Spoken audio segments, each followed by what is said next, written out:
Ladies, gentlemen, children of the interwebs out there, Sebastian Envy, Strong Style, Cinephile, and Stargirl. This was the, what do they call it, penultimate episode. This is episode 12 of this 13-episode season. Get the season finale next week.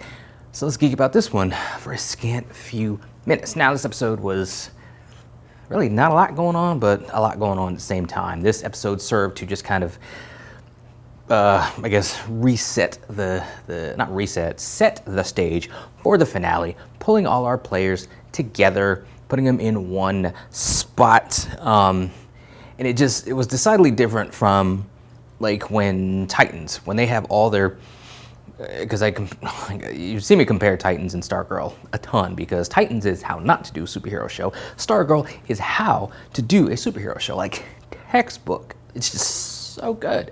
So good. But Titans has, like, this is the main story of Titans. This is everybody like swirling around until the season finale, and then they're like, oh crap, let's like slam everybody back together. This like separated everybody, but it brought them back together, and it did it all in one episode. So I know somebody can throw it out at me, oh well, they brought everybody in the episode before the season finale in Stargirl, same thing they did in Titans, but it just felt different. It felt just earned. It felt organic. It like there were reasons for them to come back together, not just, oh, because plot, we got to come back together. Episode opened up with the dog just having a sort of, risky business type of time, just having a ball in the house by himself, just chewing on stuff, getting into food and everything. Apparently the staff is healed because they have a little funny interaction. And then the family comes home and kind of catches him in the midst of his troublemaking. It was cute. It was funny. I laughed out loud.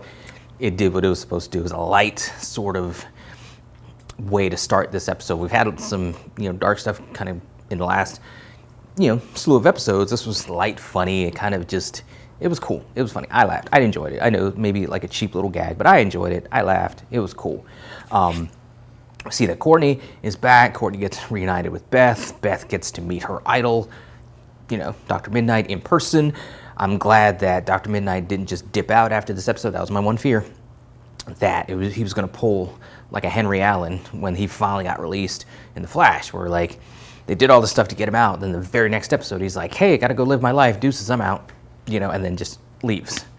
Glad he didn't do that. Glad he's sticking around to at least help defeat Eclipso. Ideally, as some people have speculated, as I have speculated, hopefully he sticks around, or at least we get some, dialogue in the next season where when Beth is a better Dr. Midnight, we get some kind of flashback scenes maybe to him just showing her kind of what to do, and hopefully he'll kind of be on call. If he's not full, I doubt he's going to be full-time, but hopefully he'll just serve a part-time role, or just a sounding board for Beth, or just he can help out in that way, that he's not totally gone. I will be okay with that, and I will, this is about JSA 2.0. We see everybody kind of uneasy with the presence of Cindy there, and Beth and Courtney have kind of a funny exchange of dialogue there, and Cindy's kind of putting on this happy, smiling face, but inside she's evil. We know she's evil, and she just lays it down. She's honest. This dude is worse than me, so we're gonna team up and we're gonna stop him, and then after we stop him, who knows? I'll probably stab you in the back. That's basically what she said. And I'm fine with that. Just, it's typical comic book stuff. The enemy of my enemy is my friend, and all that kind of stuff. I'm fully expecting there to be a heel turn at the very end with her. We saw her throughout the episode. She kind of helped out because she motivated Yolanda to come back to the fold. Like Courtney tried to tell her, hey, the JSA have killed before. Wildcat's been responsible for death before. It's okay. You're not alone. Then Yolanda's like, well, crap. Now the suit is, 2 times murderous. And she's like, no, I'm not coming back. And then Cindy comes, shows up, tells her she was the one that put out the pictures that she thought Henry did in the first season. Tells her that she's working with Courtney. But Yolanda comes back to Courtney like, are you crazy? What are you doing? And then she says, I'm gonna help you this one time, and then I'm out. Of course, she's not really gonna be out. You kind of saw in some of the later parts of the episode where Yolanda like had the mask, she was putting it on, Courtney was behind her, she was like smiling. That's where she wants to be, that's where she needs to be, and that's, despite her, protests, like in the back of her mind, that's where she needs to be. They're best friends, so they need to be together. That's makes sense. So it was good to see Yolanda back in the fold. We see Rick, his uncle, drop the charges, thanks in part to Pat. Pat goes to his uncle to see him, says, hey, can you drop charges? He's like, go to hell. And Pat channels just some, Pat's the type of guy, he's been on the receiving end of some bullies in his life. That's no secret. We know that Rick's uncle is a douche. He was asked to watch out for the kid. He's like, whatever, and then he just is a total douchebag to him.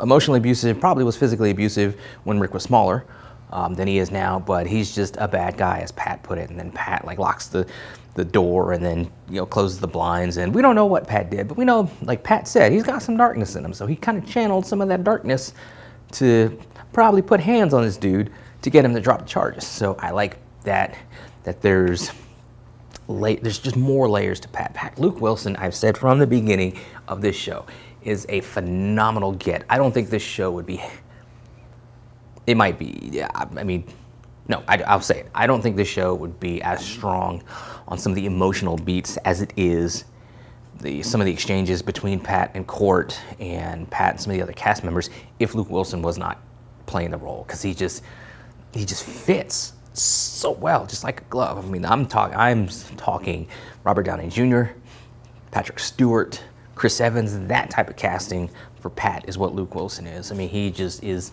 phenomenal, killing it every episode. So love it. Love that he's did that for Rick to get him back. And then we see Rick kind of studying the notes to rebuild the hourglass. I was kind of wondering if he was going to rebuild the hourglass or if he was going to go the gauntlet injection approach, kind of like comics, and are we going to get a different sort of injection approach to how the formula, works with Rick? Remains to be seen how that works out. Other than that, you had Mike going to fetch Jakeem, tries to get the pen back from Jakeem, but then they kind of work out an agreement to where Jakeem's going to help them with Eclipso. Mike just help him with the dishes. It's a funny scene, kind of shows their friendship and how it's going to go. And I'm here for that. It'll be interesting to kind of see how Jakeem meshes with the others, how the Thunderbolt meshes with the others, and how things shake out with Eclipso. Eclipso comes back in the episode when the Midnights, they're trying to track the location of Eclipso. And while Beth alone, her Chuck system was going to take 8 hours, them working together, slash that in half, 4 hours, but they still aren't moving fast enough, so they need a bigger computer system to kind of crunch the data. So they go to tap into the ISA mainframe. Eclipso's there waiting for him, and he says, like, Beth says she put out a trouble alert, everybody's closing in, which is what he wants, because his plan is to whammy Courtney. And it goes back to, and I kind of wondered this before, if Courtney's saying that she hated Eclipso, if that was going to open some kind of inner door or something in Courtney's mind, in her heart, to allow Eclipso in. Now, seeing the end of the episode, seeing the visions that Jenny was having, she got whammied early in the episode because her and Beth go to the second location where they were picking up the shade, and then they find some residue. It goes into Jenny's ring, and I thought that she was being whammied by Eclipso, but she's kind of seeing a vision of things to come, so I'm wondering if that's the shade or what that is, because we saw the shade reaching out to Barbara, so we know he's not dead.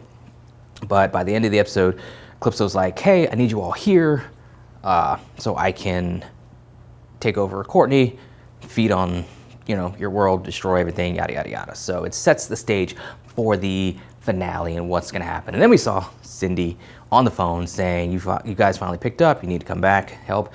So I'm thinking it's going to be Tigress, Sportsmaster, and Artemis as well coming back to pitch in. Maybe. Remains to be seen, but I'm thinking it's going to be all hands on deck situation. And then at the end, when Eclipso is beaten, then either Cindy's going to attempt to stab her in the back there, or she's going to not do anything and just be like, hey, next time I see you, it's on and popping, like, we're out of here. And then Sportsmaster, Tigers, Artemis, and Shiv just like dip out. But I'm here for it. It's going to be a lot to cram into an hour episode. We haven't seen anything from Solomon Grundy. I'm thinking he's going to come back and play a part. Kind of wonder how they're going to dispatch Eclipso. I imagine it's going to be the staff. You see in the thumbnail of the trailer, like Courtney and Cindy holding on to the staff. So I'm wondering if it's going to be like and this would be kind of cheesy, but it would kind of fit with this show, if like it's going to like take all of them kind of like lock in arms, or like Courtney and Cindy would be like holding the staff and everybody else would be like putting a hand on their shoulder and like it's everybody's touching everybody basically and channeling the goodness, the light through the staff into Eclipso, thus beating him. Remains to be seen if that's kind of how they're going to do it. But like I said, I'm here for it. It just felt good. It was a slow burn. It was a calm before the storm, and that was okay. Like, they're being judicious with how they're spreading out the budget. I understand it. I'm fine with it. Just, there have been like literally maybe 1 or 2 or 3 missteps, narrative missteps from season 1 of this show. They've just been on point. They've been using the episode count to the fullest and just getting everything out of the actors, out of the budget, out of the emotional beats, the bright, fun, cheesy stuff, the dark, emotional kind of stuff, serious stuff. It's just a great balance. This show is just, as I'm sitting here writing like my latest superhero endeavor, Black Cobra, I'm like looking at Titans and I'm looking at Stargirl, as Titans is a way not to do things and Stargirl is a way, how can I learn from that? How can I mine what they're doing right on that show to pull into my scripts, as far as like when I lay out characters and character arcs and plots and just, teeing something up in episode 3 and then paying it off in episode, 8 or 9 or something like that, like they do. It's just, God, this show is so good. Period. This show is great. If you're not watching it, you should be. Catch up on it. Catch up on season 1. Catch up on season 2. It's so good, and just get caught up, because I think the season finale of season 2 is going to be amazing, and we should all just be primed and ready to enjoy it together next week. So anyway, those are my thoughts on it, scattered as they often are. What do you guys out there think? Let me know in the comments below. Follow me, social media, talk to me there, talk to me here. Until next time, let us geek.